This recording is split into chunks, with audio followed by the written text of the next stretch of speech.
Hey guys, welcome back to the Diet Doc Life Mastery Podcast. I'm Joe Klemczewski here with Dr. Kori Propst, our health psychologist, who's going to get very health psychology with us today because we're going to talk about how having some simplicity and a clean work environment and structure around you affects your mood, your happiness, and even our productivity. So tell us how that works, Kori. Well, so Joe, when we were talking before we started recording, you launched into this piece about what you were organizing and getting. I said, stop. This is what we're talking about today on the podcast. So I know how important it is to you to have a very clean, tidy desk and office. If anyone ever walked into your space, and I've been into your space many, many times, it's rare that it's like cluttered and messy. Very rare, because I think you probably go through multiple times per day and put things in their place. There's not a paper clip out of place. No, and I maybe I shouldn't be saying this, but when we were across the hall from each other, one day I was like, I want to see what the inside of his desk looks like. I actually opened your desk drawer. Noticed that some of them were locked, and I was like, dang. But I opened your desk drawer and everything has its place. The paper clips, the rubber bands, the sticky notes. I was like, all right, that's awesome. He probably doesn't want to look in my desk. So listen to this though. While, I read a lot before I go to bed, and last night Inc. magazine had an article that said the number one way to measure somebody's effectiveness with their marketing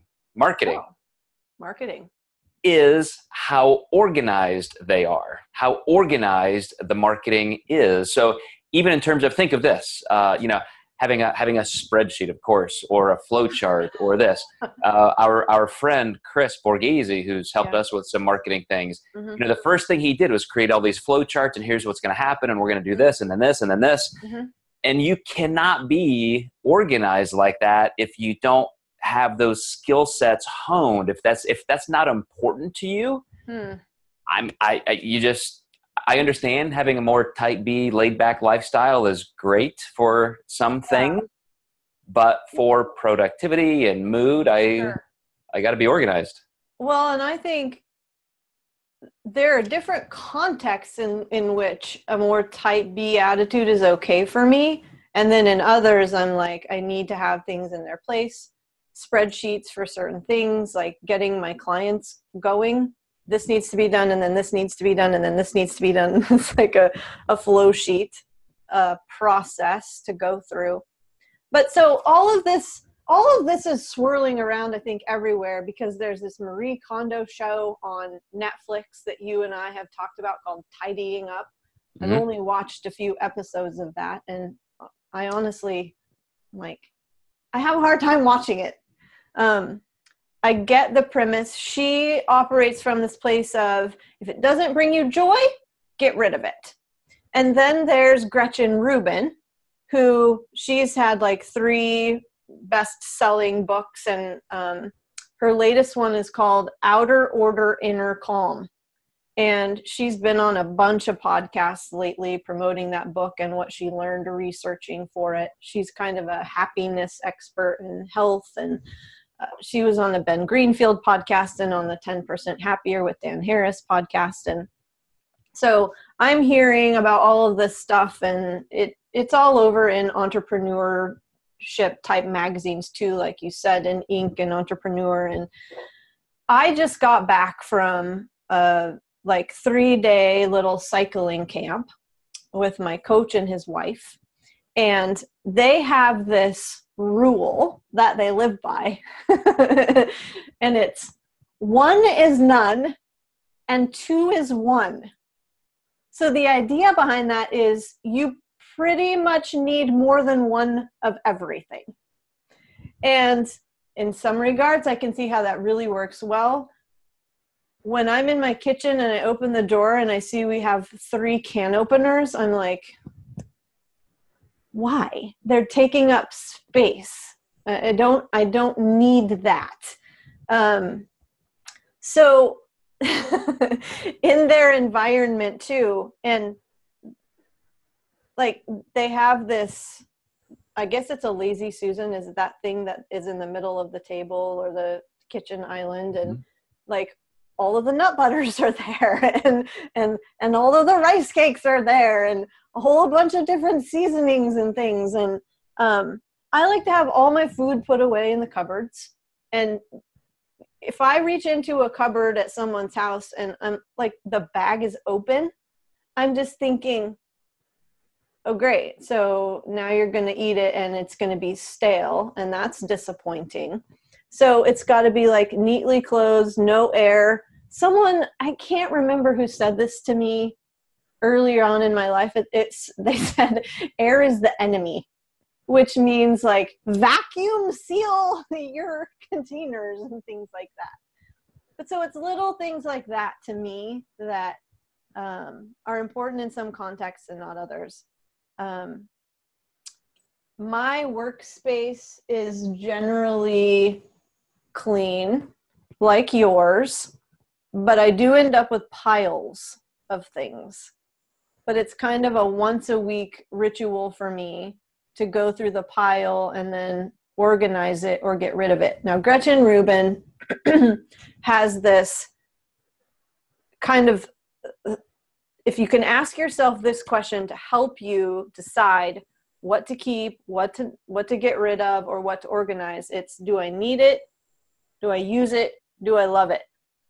And you're not going to meet all three criteria a lot of times, but it's, do you need it, or do you use it, or do you love it? And I kind of like that. She also has this rule of 3 strikes and you're out. So if you've asked yourself 3 times, do I really need this? Why do I have this here? Is this useful to me? Like if you've asked yourself that 3 times, it's probably a good indication that you can toss it, right? Yep. And, getting back to the psychology of why this even makes us happier, more productive, calmer, just like your piles, I'm the same way because I go through such a flurry of work every day. I mean, stuff does end up everywhere, but that's my litmus test, which is, if it is accumulating, then it needs to be dealt with, because if it's not dealt with, it's just stress. Visibly, it's going to create stress. Every time you see those things, they represent undone activities, undone work that's piling up. And it's just so easy to quickly get rid of it. And, I spent all day Sunday, I think it was, in our basement, kind of spring cleaning, something I love to do. I would do it every month if I had the time. But, at one point I even told my wife, okay, now you go upstairs and I'm going to go through some things and throw things away that I promise you're never going to miss. But if you're here, you're not going to let me throw these things away. Yeah, right. And, and you just would not believe how much stuff I cart out of our house every couple of months by doing this. Dude, I remember that about you. And I remember times when, like, in the studio in Evansville, when there would be some project that was going to take some significant amount of time, you were just like, no, we're going to get it all done at once. And it doesn't matter if we're starting at 8 o'clock at night and ending at 8 o'clock the next night. We're going to work all the way. We're going to work for 24 freaking hours. And we're not going to eat. We're not going to drink. It doesn't matter. We get it done. Now, most people don't operate that way, I would say. Or they don't have that significant amount of time that they want to or are willing to devote. But even if you can just do like 10 to 20 minutes once a day to tidy things up and to decide that this stays, this goes, this is going to go here. The thing is that, like, I think I've gotten bogged down in put it away in its place without asking, do I even need this in a place? And I've put things away and forgotten where I put them. You ever run into that? Absolutely. And I love what you're saying about context, because yes, there are times you do keep things, or there are times that you do let something pile up. But whenever somebody institutes small rules, like I'm not going to go home until, I've at least cleaned off my desk, or I'm not going to end my day until, I'm here in my inbox, or, if you're a medical professional, for example, you don't want to be doing charting at 2 a.m. So it's like, I'm not going to eat dinner until I get this done, and then I'm free. When we put those little checkpoints in our lives, that is where we get that satisfaction of, can I arbitrarily create some level of agreement with myself that I need some orderliness, some level of neuroticism is okay, but in the right context, and then I can walk away from it. Yeah, the brain likes and prefers closed loops, right? And at the same time, there have been studies that have shown, like for writers, for example, ending with an open loop, like where you think exactly where you want to go with this next sort of scene or plot line, and stopping there. Because your brain is going to try to close it, you're in this awesome place of creativity. So here's another example of just sort of the differences between people. I remember when I bought my house in Evansville. I didn't have any furniture. I didn't necessarily have anything that I could hang on the walls. And I was sitting on boxes and on the floor. I know where you're going with this story. I know where you're going. And here's Joe, and he's like, "Oh, we got to go shopping. We got to fill up your house. We got to make it super comfortable. We need to get you furniture and wall hangings." And I'm just like, that was overwhelming for me. I've been through rehab now. I'm a changed man. I'm not like that anymore. Well, I think what part of that was your rehab, part of it was probably Kori's moving and she's leaving all her crap in Evansville with me. What the heck am I going to do with it? My brain loves those checklists, and I've done this myself. I remember buying my first house 30 years ago or so, and I did the same thing. It's like, well, you got an empty living room, you got to have a couch, and then you got to have this, and you got to have pictures, and it's just get it done, get it done, get it done. Now, in context again, I so much more value simplicity. That I want to get rid of so much stuff that I could literally move. I move from one house to another with a pickup truck. Like that's exactly it. I want my life to be that simple. Me too. And then we have people like Ben, my partner, who needs 6 motorcycles. But there's one for every occasion, Kori. What if I want to do this? And what if I want to do that? He does the grocery shopping now, which is awesome because I dislike going to the grocery store so much. So I'll make the list, right? And he'll go get all the stuff. Inevitably, though, and this is so funny, I'll be very specific about how many of what to buy. And I may have like 3 sleeves of rice cakes. And he'll come back with 6. And I'll be like, well, this is interesting. I know I put 3 on the list. But honey, I didn't want you to run out. And I'm like, but I don't have anywhere to put them.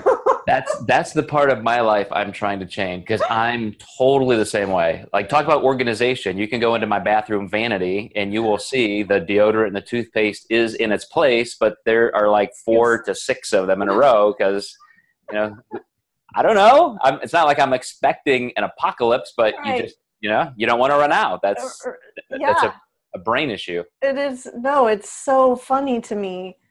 But I guess, I think part of the reason too that I want to run out of things. I do because I'm like, this is going to force me to have to do something else.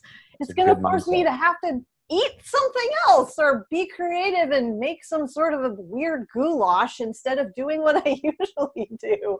So I really like it because I'm a person who, because Ben does the shopping, if I'm not around when he comes home and he shoves everything in the fridge, I'm like, oh gosh, disaster. I need to take everything out, reorganize it on its appropriate shelves, because I'm the one who does all the cooking, right? I need to know where it is, so none of it is going to go unused and go bad. And there are certain things, though, that I buy a lot more of too, because there are those just in case scenarios. But what Gretchen talks about is she's like, you know, leave it at the store. Store it at the store. Mm. The store isn't going to run out. Let them be your storage place. You can always go buy more if you find out that you need it. Yeah. So I think that is a great way to summarize this whole podcast is not only we're looking for happiness and contentment and productivity, but like you said, Kori, it does make us stretch ourselves into new areas, and we'll really figure out we can be happier with less things, not more. So glad you brought up this topic. You know, this is my favorite. We should talk about this every day. We should just have an organization podcast. Maybe we could do just like one organizational tip before every podcast and then launch into the next topic. I like it. My favorite. All right, guys. Thank you for watching and listening, and we'll catch you next time. Thanks, guys.